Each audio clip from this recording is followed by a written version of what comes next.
Hi, my name is Ruud Jacobs, and you are watching a presentation on the effects of a persuasive game.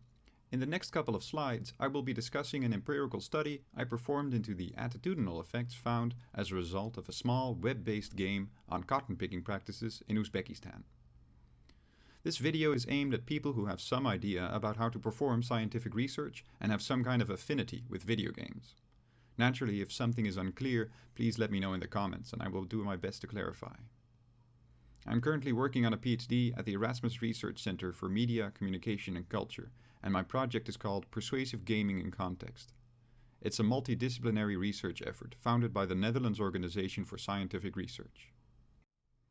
The study I will be discussing has been published recently in the APA journal Psychology of Popular Media Culture. There will be a link to the article in the description, but it is behind a paywall, so if you're not part of some kind of institution, it might be hard to reach. I will be going into what I say in this article pretty deeply here in this video, so don't worry too much about missing out if you can't reach it. The article and study are called Play to Win Over Effects of Persuasive Games. The double entendre there is fantastic, I know. So let me briefly list what I will be discussing here. First, I will describe what persuasive games are and why I ended up doing this study. Second, I will list the hypotheses I wanted to test, before going into the methods I used. I'll say more about the game I chose to focus the study on, how I measured attitudes towards the topic, and what the procedure of the study was. The results of the study come after that, and I'll close by saying something about what these results actually mean for this field of study. Since this is the first empirical study into effects in my PhD track, these conclusions will be quite tentative at this stage. I'll stick with what I can prove with the data from this study. In my PhD track, I'm working from the definition of persuasive games that says a persuasive game is a digital game in which the primary intention of its development is to change or reinforce attitudes towards a concept or object that is separate from the game to match a predefined attitude goal state. It's quite a mouthful, so let me break it down a little bit. The definition is inspired by theories from game studies and communication science, especially on persuasion. Firstly, I chiefly refer to digital games. Since these are quite different from social role-playing activities and also physical games, I chose to focus on the digital variety. This is because these games can more easily reach a lot of people with very little investment from the creator or the player. Also, I say that the games were made to persuade. This means that they are usually not meant to be sold for money to the players, but they aim to get the player to think, feel, or even do something different. Persuasion is about changing attitudes. We see attitudes as tiny bits of things you think or feel. Your position on smoking, for instance, or how much you like Game of Thrones. Whenever you persuade someone, regardless of your message, you change their attitudes first. Behavioral changes can only come after an attitude change. Importantly, these attitudes are not related to the game itself.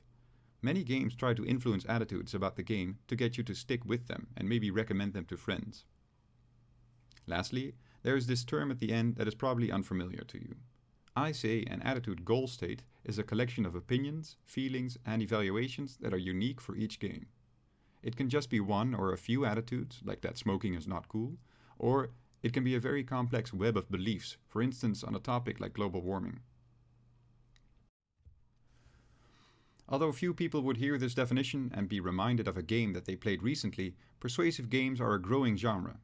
Probably the most popular persuasive game is Dumb Ways to Die, a game about following basic safety guidelines that has been downloaded as an app over 200 million times. A very interesting new title is Nova Alea, which is about the complex issue of gentrification. Trust me, it might sound a little bit dull, but it's actually a perfect example of how games are excellent tools to discuss things like this. They can also be about deeply personal issues, like Zoe Quinn's Depression Quest. Considering how smartly the game's design reflects depression and how poignant its story is, it was a shame that it was overshadowed by the horrible tidal wave of abuse that surrounded its release. Getting back to the topic, we already know a lot about how games such as Depression Quest can persuade players. However, only a handful of studies in what it makes actual players feel have been conducted up until now. I discussed some of these in my previous video on the validation-oriented approach to persuasive games. The questions remain. Are persuasive games effective? How effective are they compared to other media? We need to perform more studies on a broader group of games to be able to start generalizing effects found across the entire genre. In this study, I tested 3 separate hypotheses relating to how persuasive games are experienced compared to an alternative message. The first hypothesis is that playing a persuasive game causes your attitudes towards its topic to change more than if you would watch a short video. The reasoning for this is that because games are interactive, they are innately better at holding your attention than a non-interactive medium is. They also let you make your own choices in the game, leading you to absorb the message better because you feel ownership over the experience. The second hypothesis is that if you enjoyed playing the game more, you're also more affected by it. Support for this comes from the elaboration likelihood model, which I won't go into here. I'll just say that if you're in a good mood, you're more likely to be influenced by a message when its source is viewed as positive. There's a lot more behind this, of course, but it could fill up an entire video by itself. The third hypothesis is about awareness of persuasive intent. By this I mean that if you feel the game is trying to persuade you, also called persuasion knowledge, you will actually be more persuaded. Again, the reasoning is more complicated than I can fully explain here. If the hypothesis sounds counterintuitive, you're probably thinking of advertising. In advertising, people actively resist persuasion, especially if they see the message source as having a personal stake in the process. Many persuasive games have pro-social messages that the creator doesn't benefit from directly. For that reason, knowing it's trying to persuade you actually could make you feel more affinity with the game's message. I've been beating around the bush on what game I actually used, but I felt it was important to go over the broader field and what I would want to get from this study before I mentioned it. I used My Cotton Picking Life, a game made a few years ago by Game the News. I'll put a link to the game in the description of this video, so please check it out. It's quite short and won't take much effort to play. In the next few seconds I'll spoil the game's message if you don't already know it, so go ahead, pause the video and play it for yourself. Last chance. Alright, here we go. My Cotton Picking Life is a small browser-based game that puts you in the shoes of an unnamed boy in an Uzbekistani cotton field. You get the instructions to pick 50 kilograms, that's 110 pounds for you imperialists, by clicking or tapping alternating buttons. It's a very simple game, and there's no levels or really any other interactions. There's a third button on the screen that just reads, "Alright, I've had enough." Because picking 50 kilograms of cotton with only a few grams per click is excruciatingly boring, many players give in after they realize they're not getting any closer to the quota. That's when the game smacks you in the face, telling you that you're the lucky one, and you get to stop doing it whenever you want. Through this rather harsh message, the game shows the distance between your life and that of the children working in the cotton fields. To summarize, it's a very short game with a crystal clear message and a unilateral delivery. This made it the perfect persuasive game to test. In order to actually test it, though, I needed to crystallize the game's attitude goal state down to distinct measurable things. First, it says slavery is still an issue in today's world. It also says picking 50 kilograms of cotton is a lot of boring, monotonous work. It reminds the player that the cotton produced this way ends up in clothing in many Western countries. Lastly, it promises we can do something to help stop this practice. To properly measure these attitudes, I came up with a 3-part scale. Although I conceptualized it a little differently, statistical tests for underlying factors caused me to group the items into an awareness and empowerment scale, a workload scale, and a denial scale. The first is about being aware of this current issue and how we relate to it. The second simply measures players' attitudes towards the physical act of cotton picking. Because this is not something the game actually has players do, they're merely sitting comfortably behind a screen, tapping or clicking away for a few minutes, it is important to measure this. The last scale grouped together items that deny or downplay the issue. Even after recoding these items to point the same way as others, they still group together. I also measured enjoyment and educational value, as well as the extent to which players realized the content was trying to persuade them. All of the things mentioned are listed on the right here, so you can pause the video to read them if you want. I performed an online experiment. People could participate wherever and whenever they wanted, as long as they were behind a computer. First, people filled in a pretest. This was meant to provide a baseline attitude measurement to show how attitudes changed after the content. Next, a link from the end of the pretest sent participants either to the game or to a YouTube clip that had the same content. Again, I've provided links to both of these in the description so you can compare them yourself. The instructions for respondents were that they could explore the content on the site they were linked to as much as they wanted for as long as they wanted, as long as they stayed on the site itself. I logged the time respondents spent away from the survey, so I could see how long they were exposed. Although the game theoretically could be played for hours and it would take around 6 hours to pick 50 kilograms, there's no set time limit to the experience. The clip, on the other hand, lasted 2 minutes and 22 seconds. When respondents came back to the page, they filled in a post-test with the same attitude scale and the enjoyment and obtrusiveness scales.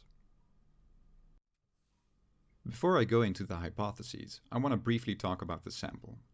237 people completed the full survey, with a mean age of 23 years. A little over half identified as male, and about the same percentage were Dutch. The sampling was performed by an undergraduate class in communication and media on an international track, so this last percentage quite neatly reflects the student distributions. I looked at the average time people spent on the game and the clip and noted that the game was played for a slightly shorter amount of time than people spent on the clip. The average time on the games page was 1 minute and 41 seconds. I decided to divide the sample into two groups, those who played or watched less than 45 seconds and those who spent more than that on the content. This would allow me to more closely focus on those people who really spend time with the game or clip. However, I also took the first group into the analyses. I looked at both because although it seems likely that those who spend more time with it were also affected more, it's not possible to draw conclusions about attitude effects on the basis of this indicator alone. The first and main hypothesis was that playing a persuasive game affects attitudes more than watching a persuasive clip. The results were mixed. For people who spent more than 45 seconds on the content, the game players had a significantly greater improvement on workload attitudes between pre- and post-test than the clip watchers did. This means that even though both groups increased from pre to post-test, the people who played the game had more extreme attitudes about how hard it is to pick cotton. I've put in the statistical notations here for the aficionados, but I will make my point without relying on those numbers, so if you don't understand them, you should still be fine. The slavery and empowerment and denial scales did not see the same difference. Both of them saw increases from pre to post-test, but these were the same for the game and the clip. I've therefore found only partial support for this hypothesis, with what we would call a small effect size. I'll come back to this in the conclusions, of course. The second hypothesis was about enjoyment. If you enjoy the content more, you are more affected by it. This hypothesis was supported for all attitude scales and both exposure groups. Regardless of how long people were on the contents page, the more they enjoyed it, the more they changed their attitudes. Looking at the size of the effect, it's most powerful in the game condition for workload. The more enjoyment people got out of the game, the greater their attitude change on how hard it is to pick cotton. Again, it's not necessary to follow the numbers, but they would show that differences in enjoyment actually explain quite a large amount of the differences in attitudes. Comparing enjoyment between the groups yields no differences. The game was about as enjoyable as the clip. The same effects of enjoyment on attitude change were also found for the clip watchers, but these were comparatively weaker for the first two scales and completely absent for the denial scale. The last hypothesis was about awareness of persuasive intent. Because of the pro-social goal, I predicted that the more people are aware that the content was persuading them, the more they were actually persuaded. Just like with enjoyment, this effect was found for all of the attitudes of the game players. Players who thought the game wanted to persuade them about something showed greater changes in attitudes. Although this obtrusiveness measure was not significantly different between the game and clip groups, obtrusiveness only weakly predicted attitude change for clip watchers on the denial scale. That was probably a lot to take in, so let me break down what these results mean. My cotton picking life was better at showing people how hard it is to pick cotton compared to the clip, because they could, on some level, experience it themselves. It gave them feelings of monotony and futility, because these feelings could be easily translated to the physical act of pushing on-screen buttons. There were some issues with the method that prevented me from drawing conclusions a lot further than this. Because all attitude scales increased from pre to post-test, I can't determine whether this is because the game and clip are just as effective on the awareness and empowerment and the denial scale, or because simply letting respondents fill in the pre-test was enough to get them started about the issue to change their responses on the subsequent test. We've also seen that enjoyment had an effect on attitude change, but looking at the screens from the game a few minutes back, it might be hard to see why. The game was definitely not meant to be fun in the traditional sense. The answer lies in the measurement. I measured enjoyment not just as fun, which is the hedonic part of it, but also as something to convey personal growth. This eudaimonic enjoyment was integrated as well. So people who felt their experience was enriched by this consequently had greater attitude change. This is also evident from the fact that enjoyment and obtrusiveness were related. If one goes up, the other one does too. It leads me to conclude that respondents enjoyed being taught something about issues that matter instead of just having fun with the game. These people recognize that games can be a lot more than simple entertainment experiences, although they are great at that too. To conclude, we can say a few things about the study of effects of persuasive games. First off, every game has its own attitude goal state, and a huge part of studying games' effects is finding the perfect scale to cover this topic. Using pre-made scales can sometimes work, but you run the risk of not measuring the full extent of what the game makes players believe afterwards. Second, effect sizes were small, but they were actually quite comparable to those of other media. This leads me to the comforting conclusion that persuasive games are not all powerful brainwashing devices, but that they can be applied alongside other media to discuss a topic in a way that other forms cannot. Uses for persuasive games are that they highlight a specific point of an issue, while giving players a very personal sense of agency in how they reach a conclusion. In my opinion, the best persuasive games are those games that are short and that can be playable anywhere. They should be on computers, smartphones, tablets, and other devices. Although we've only scratched the surface of their potential, we can already say persuasive games can act as digital pamphlets for a unique dimension in persuasive communication. They're a response to, as well as a perfect fit with, an attention economy where pro-social messages are often appreciated, but they run the risk of being lost in the sea of information that reaches us every day. That's where I'm going to leave it for today. Just like before, I'd like to ask that if you come across any new games that you think fit the idea behind persuasive games, please let me know about them. Also, I have helped to create a massive open online course about the broader scope of serious games, which is now open to learners on Coursera. Check the link in the description and please do join up. Thanks for watching, and please do contact me if you would like to hear more.